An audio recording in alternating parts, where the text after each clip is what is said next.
Tanıdığımız YouTube həmişə belə müxtəlif və indi olduğu kimi kontent baxımından bu cür zəngin olmayıb.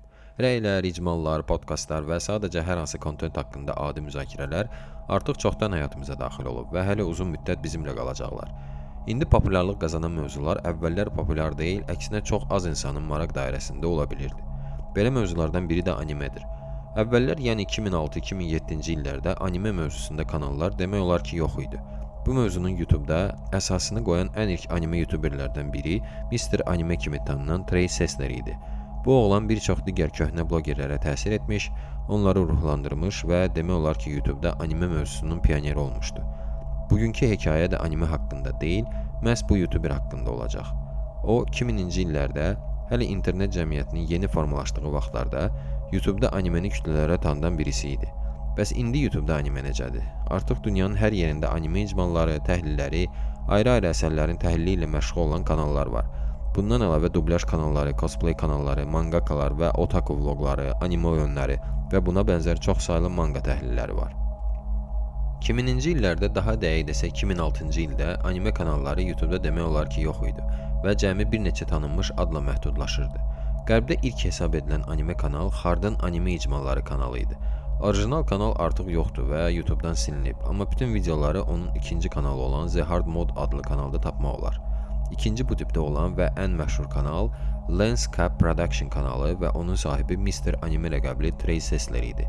O öz videolarında hətta introdan istifadə edirdi ki, o vaxtlar üçün bu xüsusi və qeyri-adi bir şey sayılırdı. Amma bununla da Mr. Anime'nin texniki yenilikləri məhdudlaşırdı. O vaxtlar Sesler və ya The Hard Mode-un videoları yalnız animələrin təhlillərindən ibarət idi. Başqa janr sadəcə yox idi. Onların kanallarında Evangelion, Green, Inuyasha, Angel Links və bir çox başqa klassik animələrin təhlilləri var idi. Amma haqqında danışacağımız Trey Sesler üçün hər şey anime ilə başlamamışdı. 1989-cu ildə anadan olan Trey əvvəlcə filmlərin pərəstişkarı idi və YouTube populyarlaşanda o özünə burada kanal açaraq ora öz skeçlərini və qısa komediya filmlərini yükləyirdi. Bu qısa filmlərdə onun valideynləri və həmçinin kiçik qardaşı da epizodik rollar alırdılar. Bir müddət sonra isə Trey öz kanalında kinodan başqa ikinci sevdiyi məşğuliyyətindən animedən danışmağa başladı. Kanalının yönünü dəyişərək müxtəlif klassik animelərə təhlillər çəkməyə başladı. Bu mövzuda DVD kolleksiyası topladı və özünə Mr. Anime təxəllüsünü götürdü. Sonrakı 5 il ərzində o, sevimli seriallarına təhlillər çəkir, bəzən skeçlər və həmçinin digər mövzularda da söhbət videoları çəkirdi. Bu digər mövzulardan biri isə silahlar haqqında videolar idi. Çox güman stereotip kimi səslənəcək, amma silahın qanuni olduğu ölkədə, xüsusilə Texas ştatında Trey kimi çox adamın tapancaları, avtomatları və ov tüfəngləri var idi. Və sahibləri də bəzən bu tip silahlar ilə ya video təhlillər, ya da zaravatkana videolar çəkirdilər. Əlavə olaraq qeyd edim ki, bir videoda Trey Amerikada bir məktəbdə baş vermiş atışmanı pisləyirdi və bunun hər kəsin başına gələ biləcəyini də deyirdi. Maraqlısı isə odur ki, o vaxt üçün kifayət qədər böyük auditoriya, bir neçə min abunəçi toplayan və bir çox başqa anime kanalların yaranmasına təkan verən Trey'in çox sevdiyi silahlar onun həbsxanaya düşməsinə sanki bir bilet rolunu oynadılar. 2012-ci ildə o öz kanalına Mr. Anime bir şey planlayıb adlı video yükləyir və videoda maraqlı bir planı olduğunu deyir və detalları isə daha sonra açıqlayacağını bildirirdi. Bugünə qədər bu videonun sonraki faciəvi hadisələrlə bağlı olub-olmadığı dəqiq məlum deyil. Amma videonun özü və adı vəziyyəti xüsusilə qorxunc edirdi. Yüklədiyi videoda yeni iş tapdığını, amma kanala atmayacağını, dəyişikliklər olacağını etiraf edirdi.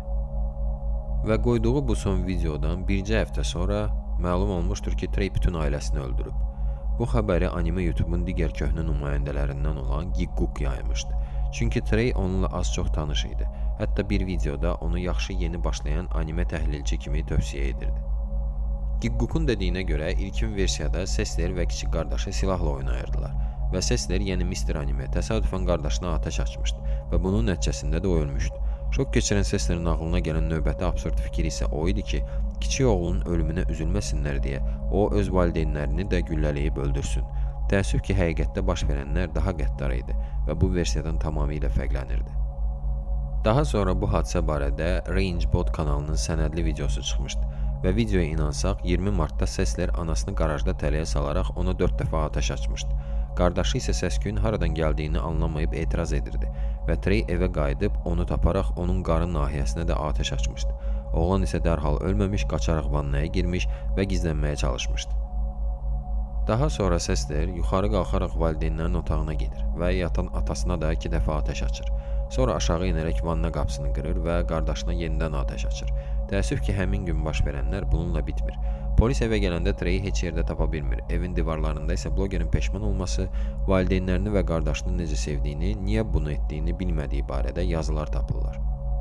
Həmin günün axşamı o, avtomat və yüzlərlə patron ilə birlikdə bir məktəbin yaxınlığında tutulur. O, orada da atışma təşkil etmək istəyirdi. Amma öz ailəsini tamamilə məhv etdikdən sonra o qədər sarsılmışdır ki, planı həyata keçirə bilməmişdi. Sonrakı dindirmədə o özü etiraf etmişdi ki, reallıqda törətdiyi əməl ona onun fantaziyalarından qat-qat daha çox dəhşətli və sarsıdıcı gəlirdi. Dindirmələrdə o, aylarla məktəbin kafeteriyasında atışma planlaşdırdığını, maşınla binaya girərək təxminən 70 nəfəri öldürmək istədiyini etiraf edirdi. Amma valideynlərini öldürmək heç vaxt onun planlarında yox idi. O, həmin səhər oyananda belə bir şey düşünmədiyini, sadəcə birdən ailəsinin onun etmək istədiyi şeydən gələcəkdə utanacağını anlayıb, bu qərarı verdiyini deyirdi. Polisin ona ailəni öldürməyə planlaşdırırdırmı sualına, Trey əgər o gün oyanıb özümə bugün ailəmi öldürəcəyəmmi desəydim, cavab qətiyyən yox olardı, deyə cavablayırdı. Treyin həqiqətən bu cinayəti törətməkdə heç bir səbəbi yox idi. O, günahını tam etiraf etmiş və peşman olduğunu bildirmişdi. O, hazırda ömürlük həbs cəzası çəkir və şərti azadlığa çıxma hüququ da yoxdur. Dəfələrlə özünü heç vaxt bağışlaya bilməyəcəyini və həbsxanada olmağı haqq etdiyini də deyib. Anime YouTube-un əsasını qoyan bir insanın hekayəsi həqiqətən dəhşətli və sarsıdıcıdır. Son dövrlər bu hekayə nədənsə naməlum şəkildə yenidən YouTube alqoritmləri sayəsində məşhurlaşıb.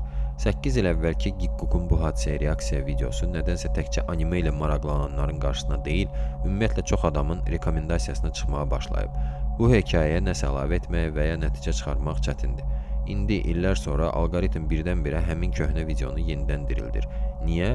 Bəlkə də insanlar nostalji axtarır, bəlkə də sadəcə şok kontentə ehtiyac duyur. Amma nəticə eynidir. Bir insanın qırılmış həyatı yenidən minlərlə insanın ekranında parlayır. Bəziləri isə dəhşət deyir, bəziləri isə sadəcə scroll edib keçir. Bu YouTube-un ən qaranlıq tərəflərindən biridir. Faciəni əyləncəyə, xatirəni isə sadəcə baxıldıya çevirmək. Nəticədə qalan tək şey odur ki, anime icması hələ də o pionerə borcludur. Olmasa bəlkə də bugün Gigguk, Trash Taste ya da digər böyük kanallar belə olmazdı. Amma eyni zamanda bu borc heç vaxt ödənilə bilməyəcək, çünki ödəniş forması artıq yoxdur. Bu sadəcə xatırlamaq və susmaqdır. Susmaq və anlamaqdır ki, ekran arxasındakı hər gülüşün, hər laykın arxasında bəzən çox ağır hekayələr dayanır. Sona qədər izləyib dinlədiyiniz üçün təşəkkürlər. Növbəti maraqlı videolarda görüşənədək.